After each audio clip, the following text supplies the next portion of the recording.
Je vous remercie, Monsieur le Président de l'Assemblée. Messieurs les ministres, Monsieur le ministre de Garde des Sceaux, je voudrais vous féliciter pour votre nomination. Vous êtes un homme respecté. Votre parcours également a été toujours magnifié dans vos différentes fonctions. Nous vous offrons nos vœux de succès dans cette mission, ainsi qu'au ministre en charge du travail, de l'emploi et en charge des relations avec les institutions. Monsieur le Président de l'Assemblée, je commence par vous féliciter. Vous avez été à l'initiative de ce dialogue responsable qui a abouti en convoquant les différents présidents de groupes parlementaires ainsi qu'en invitant les non-inscrits à une discussion qui a abouti à la formulation de cette proposition de loi. Cette proposition de loi portant réforme du règlement intérieur, entendons-nous bien, chaque législature qui vient apporte sa touche. Elle n'épuise pas, cette réforme n'épuise pas le besoin de réforme du règlement intérieur et je suis particulièrement d'accord avec notre nouveau collègue Amadou Ba qui a apporté un certain nombre de suggestions. Donc, la réforme du règlement intérieur, c'est un processus dynamique, d'autres législatures vont venir faire. Mais Monsieur le Président, je voudrais saluer l'état d'esprit qui a présidé à nos travaux, le président Abdoumbo, Lamine Thiam, Mohamed Salif, Aïb Dafé, Sanoudem et tous les collègues qui étaient dans le groupe de travail. Parce que nous y avons travaillé dans un esprit de recherche permanente du consensus, parce que la question de la réforme du règlement intérieur doit forcément appeler un consensus. Tous les points de divergence ont été mis à côté pour pouvoir travailler uniquement sur les points de consensus pour aller beaucoup plus vite. Ce faisant, nous avons travaillé en responsabilité.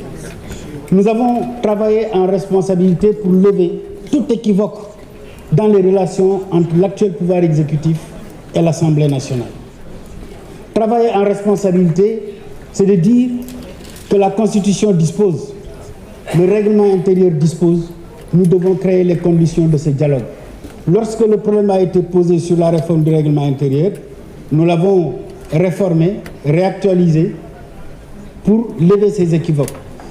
Mais moi, je ne m'adresse pas aux collègues qui sont là, mais je m'adresse à ceux qui se veulent experts du droit parlementaire, d'anciens parlementaires qui ont siégé ici, qui ont compris les difficultés et eux, en exercice, n'ont jamais été au devant pour des réformes aussi profondes du règlement intérieur. Moi, je dis, je suis fier. Cette Assemblée, elle est insultée partout. Je suis fier, j'en suis à mon 3e mandat. Je suis fier d'avoir appartenu à cette 14e législature. Parce que cette 14e législature a été posée dans des conditions qu'aucune autre législature n'a été posée. C'était dans des conditions avant d'une majorité écrasante liée à l'exécutif. C'est la première fois dans l'histoire parlementaire du Sénégal qu'on a une législature où les forces politiques étaient en équilibre. Où le jour de l'installation, on a eu des difficultés. Les gens ne se connaissaient pas. Chacun est venu, jeunes de la majorité, ancrés dans ses convictions, mais jeunes de l'opposition, ancrés dans ses convictions, dans un contexte Sénégal où la violence verbale a fini de dépasser les rangs de l'Assemblée nationale pour se retrouver dans les mosquées, dans la presse, dans le débat public, dans la société. Qu'est-ce qu'on veut? On veut insulter les députés. Ces députés, moi j'ai vu ici de tous bords politiques, de jeunes députés, très talentueux, très ancrés dans leurs convictions, défendant leur territoire. C'est ça la 14e législature. Alors qu'on la dissolve, oui, qu'on la dissolve. Ça, c'est le choix du président de la République. À partir du moment où la Constitution lui confère le pouvoir de le faire, à date échue, il pourra le faire. Mais attention, soyons fiers de nous. Soyons fiers de nous. Soyez fiers de vous, de tous leurs politiques. Et je dis encore une fois, ceux qui ont été dans la majorité comme nous pour accompagner Macky Sall peuvent être fiers. Mais ceux qui, dans l'opposition, ont accompagné Ousmane Sonko, ont eu des brimades, se sont sacrifiés, ceux-là aussi doivent être fiers d'eux. Parce que c'est pour ça que vous avez été élus. Et je vous le dis, vous avez mené un combat sain. Ne laissez pas ceux qui ont bénéficié des privilèges de Macky Sall, du pouvoir de Macky Sall pendant plusieurs années, venir vous infecter. Ce serait de l'infection. Refusez-le, parce que le Sénégal vous a mis au devant pour que vous assumiez vos responsabilités. C'est ça la vérité, Monsieur le Président de l'Assemblée nationale. L'histoire retiendra que c'est cette législature qui aurait pu être difficile. C'est cette législature qui, vers sa fin, a posé des actes responsables. Alors on invite, moi je ne crois pas à ceux qui disent au Premier ministre, ne faites pas votre déclaration de politique générale devant une assemblée où vous n'avez pas de majorité. Ça, c'est un déni de démocratie. On ne choisit pas une majorité. Et je sais que Ousmane Sonko n'a pas peur de venir ici, parce qu'il a été ici dans nos rangs. Nous avons siégé ensemble dans cette assemblée. Merci. Il a toujours eu le courage de cette position qu'on vienne débattre sur les orientations du Sénégal de l'Union. Merci, chers collègues.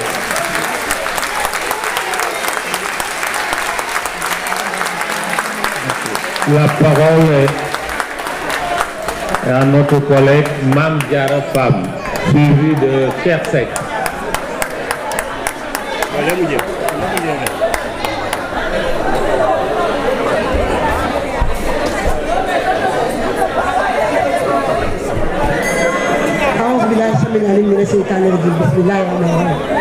Monsieur le ministre, cher frère, le procureur Ousmane Diagne, maa ngi lay dalal ci Assemblée nationale bi. L'homme de Bignona, maa ngi laa dalal ci Assemblée nationale bi. Di dalal mboolem sa collaborateur yi nga àndal di taxaw pour féliciter la ci rôle yi nga xamante ne moom la le président Bassirou Diomaye Diakhar Faye octroyé. Di nuyu le président de l'Assemblée nationale bu baax a baax di ko féliciter comme sama collègue yi nga xamante ne leen ko defee, mais du féliciter suma papa suma xarit koo xamante ne boo xoolee ci sama trajectoire daf ci am solo, muy le président Moustapha Niasse, parce que rendre hommage Marie-Joséphine Diallo dafa nekk loo xamante ne lu am solo la. Tey matérialisation bi nga xamante ne l'équipe du président de l'Assemblée nationale Amadou Mame Diop def nañ ko tey, jox ñu salle bu bees tàq ak moom ak ay questeuram suma doom Aminata Gueye ak ñi ci des, président Moustapha Niasse daf ko fi bàyyi woon dig ñu ko. Kon président félicitations ci égale bi nga ko defar ak rafetal bi nga rafetal te recevoir bi nga recevoir barki dem say prédécesseurs ñi nga xamante ne ñoo fi nekkoon ñëw teew ci sa kanam. Loolu mooy république continuité la. Monsieur le président, fi ñu taxaw tey di wax ki nga xamante ne moom mooy règlement intérieur bi, man de sant naa yàlla bu baax, sant naa yàlla bu baax a baax a baax, ndaxte tey jii règlement intérieur bi bokk naa ci ñi ko njëkk a gàddu ne am na erreur bu ndaw, ñu waxtaane ko ci entrée ba. Tey bu amee ay nit yoo xamante ne ay nitu bonne volonté yu taxaw àndandoo ba jox dëgg, parce que dëgg la le président Ousmane Sonko mu ne nañu ko defaraat, loolu man li ma ci gis mooy yërmande ju yaatu rek la. Kon président yi nga xamante ne ñoo taxaw jàpp ci ba ñu egsi ba fii, man duma def lu sant leen ak gërëm leen pour wax ne ku yàq caal yaa yàq sa bopp. Mais lii nga xamante ne collègue Seydou Diouf wax na ko léegi, président Lamine Thiam du ma ci jaaraat. Kon loolu rek mooy li ñu doon wax léegi, réew mi ku fi bëgg a yàq sa bopp comme parlementaire yaa yàq sa bopp, mais assemblée defal na la moyen yépp pour nga liggéey, parce que fii def nañ fi ñun tey 7 ans yu mat. Suñ fi nekkoon di loo lambe wala ndaa dal, kon réew mi du ñu xam, dafa am fu ñu ko teg, liggéey bu sell, liggéeyal ko réew mi. Ma bëgg a wax nag ni lii dafay permettre li président Ousmane Sonko waxoon mu may ko chance mu ñëw taxaw fii. Kay honorable Nafi Diallo dina ñëw fii, ku ko xam-xam ni il a le courage de ses idées, dina ñëw fii jàkkaarloog yéen ci salle bii ma taxaw. Fii lañ ko levé woon immunité parlementaire am, ci salle bii lay taxawaat défendre ko, ndax yàlla moo ko dogal tey muy le premier ministre de l'État du Sénégal. Dana ñëw kay ku dul daw mooy ñëw. Dama laa wax sànq ne la Abo Mbacké ñu ngi jóge barki dem Béchir Arfan Béchir Sonko maamam ba mu lanke ba jigéen soog amul tali moo tëdd ci biir jas bi génn jasit. Dana ñëw du daw, yow danaa la leeral, dana ñëw. Kuy ñëw mooy kooku. Ma waxal la ne la dana ñëw fii taxaw wax leen ngeen tontu ko, ñaanal leen ko yàlla rek mu gudd fan wér. Dana ñëw assemblée bi ndax dañ koo nam, xam nga da ngeen nam rek Ousmane Sonko mu ñëw njaat nii jaabante def leen ñim leen daan def, yooyoo leen nakari. Dana ñëw président ma wax la ni la qui vivra verra.